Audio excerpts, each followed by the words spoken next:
In the previous video, we looked at absolute value inequalities example problems where the b term was a positive value. So in this video, we'll look at what happens if this b term is 0. And you can see here, we'll go through a series of examples. And the first one is when the absolute value term is less than 0.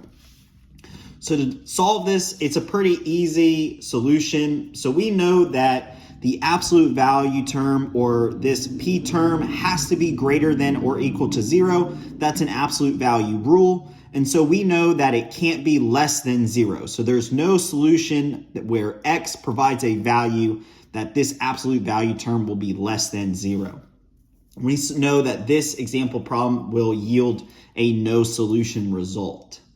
The next example is what happens if it is less than or equal to 0. So taking what we learned from the previous example, we know that it can't never be less than 0. So what happens if it is equal to 0? So to solve this, we can set the absolute value term equal to 0. And you can see here that the only x value that we'll have that can cause this absolute value term to be equal to 0 will be x is equal to 9. The next example problem looks at when the inequality is a greater than or equal to sign. So in the previous ones, it was always less than or equal to.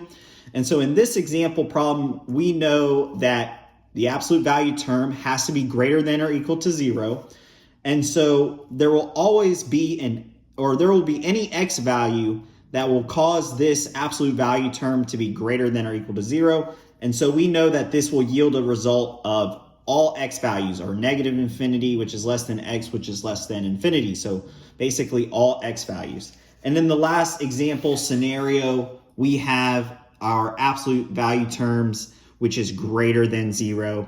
And so we know that all x values will yield a result that is greater than or equal to 0. So what are we trying to do? We're trying to find out where the x value term will basically be 0, because we know that that will be an x solution that we will not be able to use.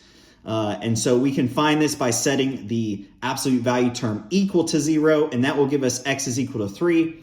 And so using the information from this, we know that it's all x values will be a greater than or equal to 0.